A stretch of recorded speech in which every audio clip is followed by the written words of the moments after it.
नमस्कार, आप देख रहे हैं आवाज इंडिया, देश की भरोसेमंद आवाज। मैं हूं पिंकी। खबरों का सिलसिला शुरू करने से पहले आइए नजर डाल लेते हैं आज की हेडलाइंस पर। ऑपरेशन सिंदूर पर थरूर का खुला रुख, कहा पार्टी लाइन कभी नहीं छोड़ी। यूपी दिवस पर सीएम ने प्रदेशवासियों को दी बधाई, कहा बीमारू से विकास का ग्रोथ इंजन बना उत्तर प्रदेश। अखिलेश यादव ने 2027 की जनगणना को लेकर बीजेपी पर साधा निशाना, कहा जाति का कॉलम नहीं तो गिनेंगे क्या। तेजस्वी यादव आरजेडी के कार्यकारी राष्ट्रीय अध्यक्ष बनने के करीब, 25 जनवरी को बड़ा फैसला संभव। और अमेरिका में विंटर तूफान, एयर इंडिया ने न्यूयॉर्क और नेवार्क की सभी फ्लाइट रद्द की। अब खबरें विस्तार से। कांग्रेस सांसद शशि थरूर ने कहा उन्होंने संसद में कभी भी पार्टी के रुख का उल्लंघन नहीं किया है और उनकी एकमात्र सार्वजनिक असहमति ऑपरेशन सिंदूर को लेकर थी। थरूर ने केरल लिटरेचर फेस्टिवल में कहा है कि इस मुद्दे पर उनका रुख सख्त था और अब भी वो बिना किसी पछतावे के अपनी कभी पार्टी लाइन नहीं छोड़ी है और पार्टी के भीतर मतभेद होते हुए भी राष्ट्रीय हित को सर्वोपरि रखा है। थरूर के बयान ऐसे समय सामने आए हैं जब ये अटकलें लगाई जा रही हैं कि पार्टी नेतृत्व और स्थानीय नेताओं के साथ उनके मतभेद हैं। उन्होंने पहलगाम आतंकी हमले पर कहा है कि बिना सजा किसी को नहीं छोड़ा जाना चाहिए और कार्रवाई सख्त होनी चाहिए। पाकिस्तान के साथ संघर्ष को लंबा नहीं खींचने की जरूरत बताई और कहा कि अगर कार्रवाई हो तो केवल आतंकवादी ठिकानों तक सीमित रहनी चाहिए। थरूर ने राष्ट्रीय सुरक्षा और भारत की प्रतिष्ठा को सर्वोपरि रखते हुए बेहतर भारत के निर्माण में राजनीतिक मतभेदों को अस्थायी बताया। यूपी दिवस के अवसर पर मुख्यमंत्री योगी आदित्यनाथ ने प्रदेशवासियों को हार्दिक बधाई दी। उन्होंने सोशल मीडिया पर लिखा कि उत्तर प्रदेश संघर्ष और नीतिगत उदासीनता की बेड़ियों को तोड़ते हुए बीमारू से भारत के विकास का ग्रोथ इंजन बन गया है। अयोध्या धाम की आस्था, मथुरा की महिमा और काशी की कल्याणकारी दिव्यता से प्रदेश की विरासत और विकास की पुण्य भूमि को उजागर किया गया है। सीएम ने कहा है कि पीएम मोदी के मार्गदर्शन में नया उत्तर प्रदेश अब नए भारत की आर्थिक, सामाजिक और सांस्कृतिक प्रगति का पथ प्रदर्शक बन गया है। उन्होंने निवेश, नवाचार और संस्कार को प्रदेश की ताकत बताते हुए सभी से मिलकर इसे आत्मनिर्भरता के सर्वोच्च शिखर पर स्थापित करने का संकल्प लेने को कहा। योगी आदित्यनाथ ने प्रदेशवासियों से सहयोग और भागीदारी की भी अपील की है। समाजवादी पार्टी के अध्यक्ष अखिलेश यादव ने 2027 की प्रस्तावित जनगणना की अधिसूचना पर कड़ा निशाना साधा है। उन्होंने सवाल उठाया है कि जब फॉर्म में जाति का कॉलम ही नहीं है तो जातिगत जनगणना कैसे होगी।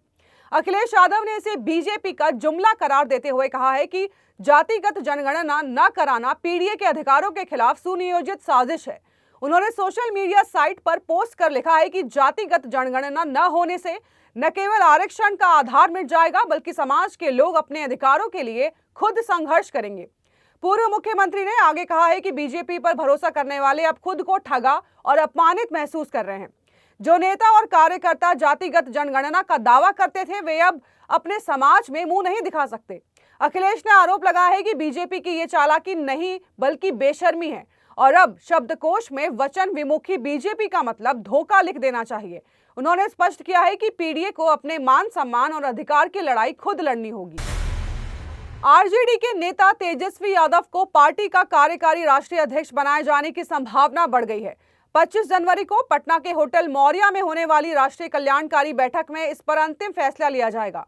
पार्टी के अंदर इस चर्चा ने जोर पकड़ लिया है कि तेजस्वी यादव भविष्य की राजनीति को देखते हुए पूरी कमान अपने हाथों में लेना चाहते हैं। आरजेडी सुप्रीमो लालू प्रसाद यादव और कल्याणकारिणी के सदस्य इस प्रस्ताव पर मुहर लगाएंगे। आपको बता दें कि हाल ही में तेजस्वी यादव की सुरक्षा में कटौती की गई थी, जिसे विपक्ष ने राजनीतिक रूप से प्रेरित करार दिया था, जबकि सरकार ने इसे खतरे के आंकलन पर आधारित बताया। तेजस्वी यादव बिहार विधानसभा में नेता प्रतिपक्ष हैं और विधानसभा चुनाव में हार के बाद पार्टी की अहम भूमिका निभा रहे हैं। परिवार में तेज प्रताप यादव की पार्टी से अलग होने और हार के बावजूद तेजस्वी यादव पर पार्टी की निगाहें टिक गई हैं।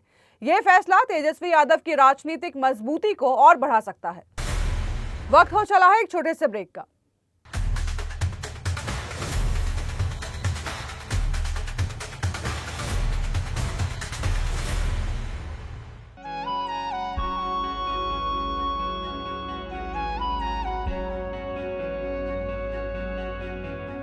आवाज इंडिया,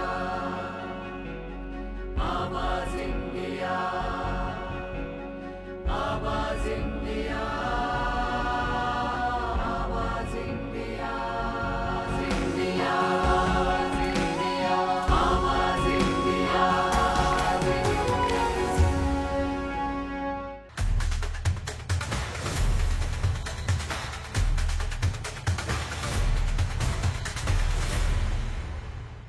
ब्रेक के बाद आप सभी का स्वागत है। बढ़ते हैं अगली खबर की ओर। गणतंत्र दिवस से ठीक 2 दिन पहले पंजाब के सरहिंद में रेलवे की आउटर लाइन पर धमाका हुआ।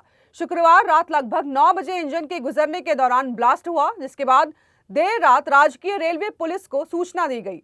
हमले में मालगाड़ी के सुरक्षा अधिकारी अनिल शर्मा और लोको पायलट को मामूली चोटें आई हैं।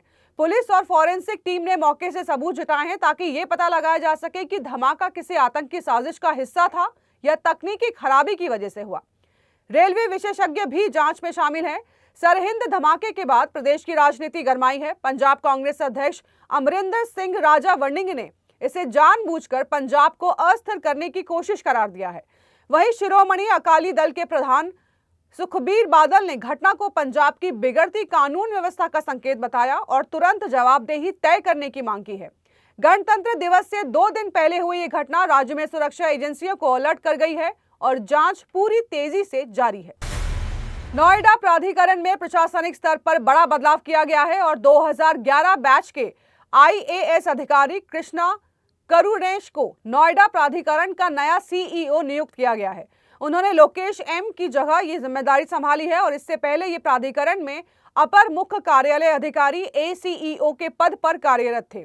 IAS कृष्णा करुणेश को ये जिम्मेदारी ऐसे समय पर दी गई है जब हाल ही में सेक्टर 150 में इंजीनियर युवराज मेहता की मौत को लेकर प्राधिकरण और प्रशासन पर कई सवाल उठे थे, जिसके चलते डॉक्टर लोकेश M को CEO पद से तबादला किया गया था। कृष्णा करुणेश मूल रूप से बिहार के रहने वाले हैं और यूपी के तेज तर्रार IAS अधिकारियों में गिने जाते हैं। उन्होंने गाजियाबाद में SDM और CDO, हापुड़ व बलरामपुर में जिलाधिकारी और कुशीनगर में जॉइंट मजिस्ट्रेट के रूप में भी काम किया है। उनके पास MA और LLB की डिग्री है। इंजीनियर की मौत की घटना को गंभीरता से देखते हुए उन्होंने खुद मुख्यमंत्री योगी आदित्यनाथ ने संज्ञान लिया है और जांच के लिए SIT का गठन किया था। कृष्णा करुणेश की नियुक्ति से अब नोएडा प्राधिकरण में जवाबदेही और प्रशासनिक कार्यों में सुधार की उम्मीद जताई जा रही है। अमेरिका में ऐतिहासिक और भीषण शीतकालीन तूफान के मद्देनजर एयर इंडिया ने न्यूयॉर्क और न्यू जर्सी के नेवार्क से आने वाली अपनी सभी उड़ानें 25 और 26 जनवरी तक के लिए रद्द कर दी है। एयरलाइन ने यह फैसला यात्रियों और क्रू मेंबर की सुरक्षा को ध्यान में रखते हुए लिया है और ट्रैवल एडवाइजरी जारी कर यात्रियों को सलाह दी गई है कि वे अपनी फ्लाइट से जुड़ी हर जानकारी के लिए एयर इंडिया की ऑफिशियल वेबसाइट और कस्टमर सपोर्ट से संपर्क में रहें। नेशनल वेदर सर्विस ने भी चेतावनी जारी करते हुए कहा है कि ये तूफान सेंट्रल प्लेन से लेकर नॉर्थ ईस्ट तक करोड़ों लोगों को प्रभावित कर सकता है और भारी बर्फबारी, बर्फीली बारिश और खतरनाक ठंड के कारण सड़कें बंद होने और बिजली आपूर्ति बाधित होने की पूरी आशंका है। अमेरिकी राष्ट्रपति ने कहा है कि प्रशासन पूरी तरह से हालात पर नजर बनाए हुए हैं और FEMA को अलर्ट पर रखा है। फेडरल और लोकल एजेंसियों को आपात स्थिति से निपटने के निर्देश भी दे दिए गए हैं। इस साल की much awaited war film battle of Galwan के फैंस के लिए खुशखबरी है। फिल्म का पहला गाना मातृभूमि रिलीज हो गया है, जो देशभक्ति और सेना के जज्बे से भरपूर है।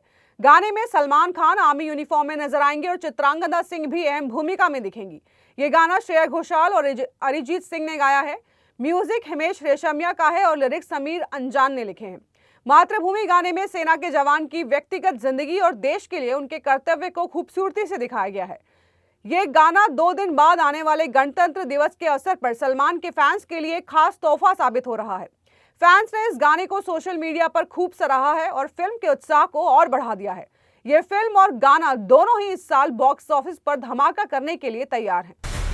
तो देश और दुनिया की बड़ी खबरों में फिलहाल के लिए इतना ही। जुड़े रहिए आवाज इंडिया के साथ, जल्द होगी मुलाकात। तब तक के लिए नमस्कार।